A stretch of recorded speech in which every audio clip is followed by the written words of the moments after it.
Assalamualaikum warahmatullahi wabarakatuh. Halo teman-teman semua, perkenalkan saya Hanisya Diantara selaku perwakilan dari kelompok 2 kelas 4A program studi S1 Keperawatan Universitas Pendidikan Indonesia Kampus Sumedang. Di sini kami akan memberikan edukasi kepada teman-teman semua mengenai penyakit HIV. Di sini kami akan menjelaskan 4 hal, yaitu yang pertama ada definisi, tanda gejala, faktor risiko, dan pencegahan. Masuk ke pembahasan pertama, yaitu mengenai definisi. Di sini disebutkan Human Immunodeficiency Virus atau HIV adalah virus yang menyerang sistem kekebalan tubuh manusia. Sedangkan AIDS adalah singkatan dari acquired, didapat, imun kekebalan tubuh, defisiensi kekurangan, dan sindrom, yaitu gejala.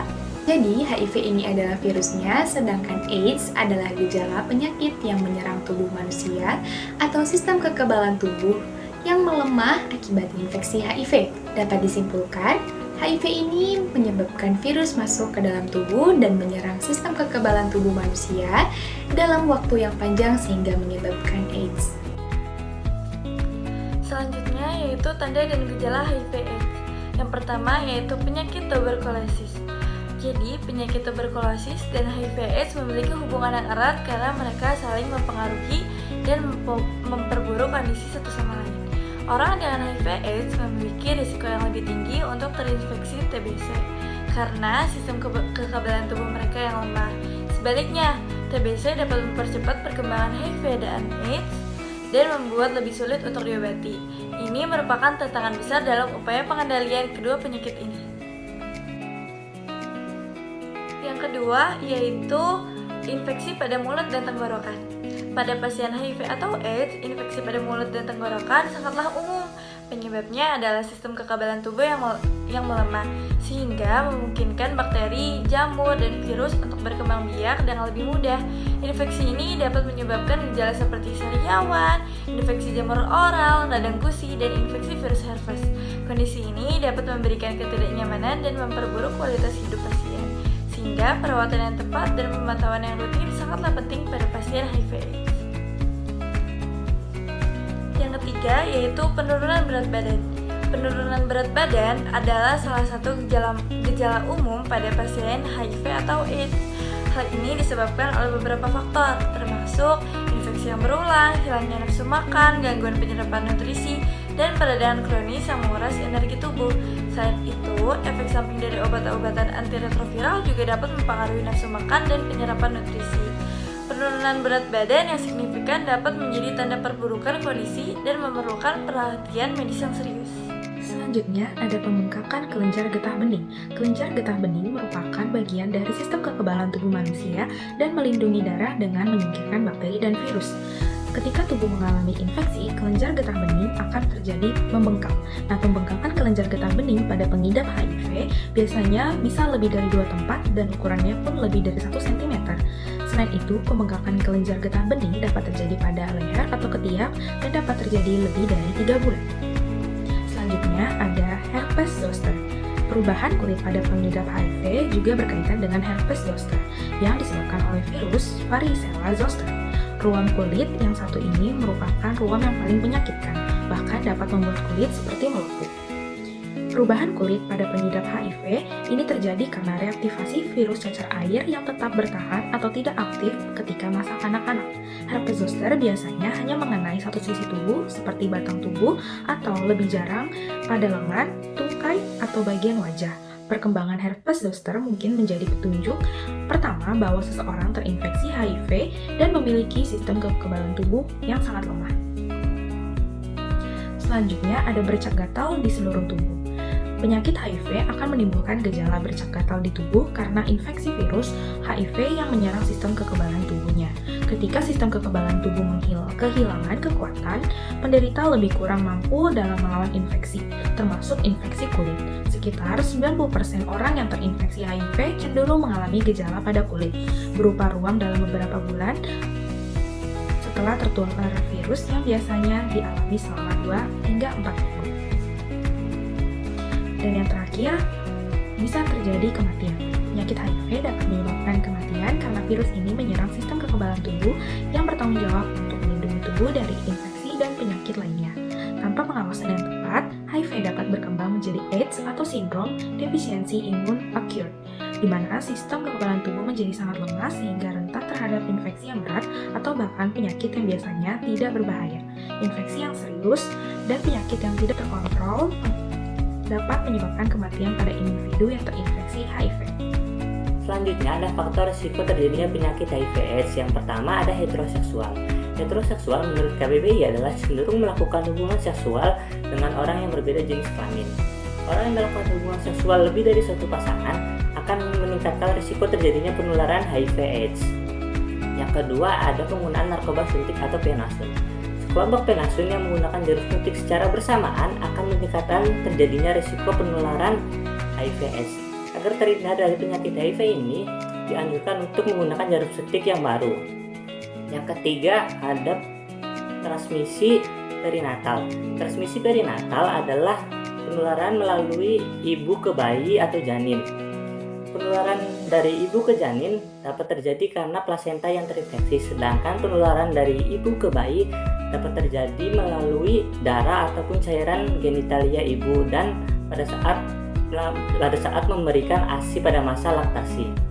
Nah, tadi sudah dibahas ya 3 faktor risiko dari terjadinya infeksi HIV. Di sini ada 2 faktor lagi yang dapat menyebabkan seseorang mengalami infeksi HIV. Yang keempat ada transfusi darah, di mana transfusi darah ini merupakan salah satu jalur masuk bagi virus, bakteri, dan parasit yang menyebabkan infeksi. Nah, penyakit HIV ini dapat dengan mudah tersebar melalui proses darah karena seringkali tidak disadari karena keberadaan virus yang sulit untuk dideteksi. Jadi seseorang yang baru terinfeksi HIV dan melakukan transfusi darah, dia belum ada gejala dari positif HIV karena masih berada pada fase jendela atau periode waktu antara dia terjangkit dan dinyatakan HIV selama kurang lebih 6 bulan. Nah, apabila orang yang baru terjangkit HIV ini melakukan transfusi darah kepada orang yang sehat, maka orang yang sehat tersebut akan dipastikan mengalami positif HIV juga. Tetapi untuk infeksi melalui transfusi darah ini dapat dihindari melalui screening ulang pratransfusi sehingga darah-darah yang ditransfusikan layak untuk dilakukan transfusi. Selain itu, seseorang yang melakukan transfusi darah juga dibutuhkan kejujurannya dengan melakukan pengisian kuesioner atau daftar pertanyaan. Yang kelima ada homoseksual atau biseksual, di mana yang sudah dijelaskan di heteroseksual bahwa berhubungan seksual ini memang memiliki risiko tinggi untuk terjadinya penyebaran virus HIV. Nah, kenapa homoseksual ini lebih tinggi lagi? Karena homoseksual adalah melakukan hubungan seks tanpa menggunakan kondom atau pengaman, serta berhubungan melalui anal atau oral yang seringkali dilakukan oleh LSL atau komunitas lelaki seks lelaki. Hal ini memicu tumbuhnya atau timbulnya luka pada jaringan karena tidak seperti vagina, anal hanya memiliki satu lapisan dan tidak memproduksi pelumas alami sehingga kemungkinan terjadinya luka atau lecet ketika penetrasi anal lebih tinggi. Luka inilah yang menyebarkan infeksi dari HIV. Infeksi HIV juga bisa terjadi karena adanya kontak dengan cairan rektal yang kaya akan sel imun. Virus akan dengan cepat berpindah pada pasangannya dan memperbanyak diri melalui cairan rektal pada anus. Nah, itu adalah 5 faktor yang dapat menyebabkan seseorang mengalami HIV. Selanjutnya adalah cara pencegahan dari penyakit HIV/AIDS.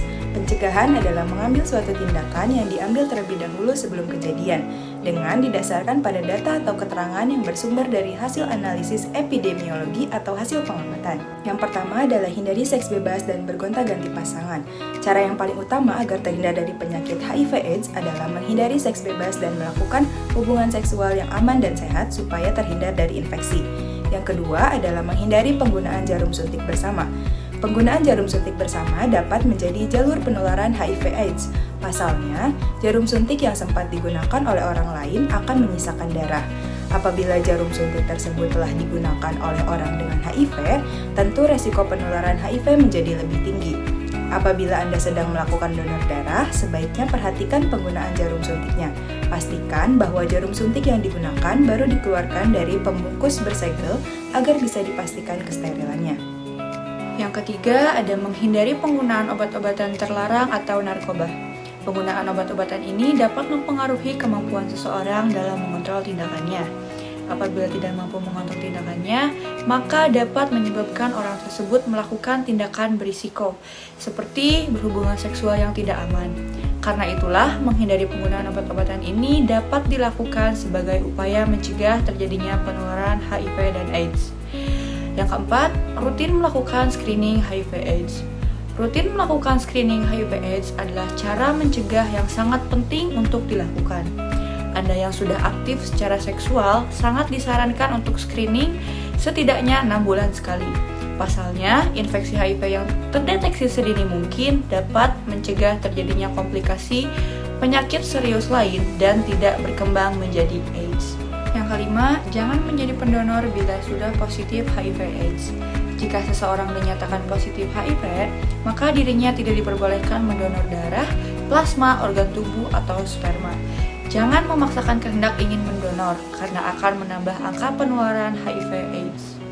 Oke, karena tadi teman-teman saya sudah menyampaikan mengenai materi HIV, di sini saya ingin menyimpulkan bahwa HIV merupakan penyakit yang berisiko menyerang sistem kekebalan tubuh, namun dapat dicegah melalui seperti hindari seks bebas dan bergonta-ganti pasangan, menghindari penggunaan jarum suntik bersama, menghindari penggunaan obat terlarang atau narkoba, rutin melakukan screening HIV/AIDS, dan jangan menjadi pendonor bila sudah positif HIV/AIDS.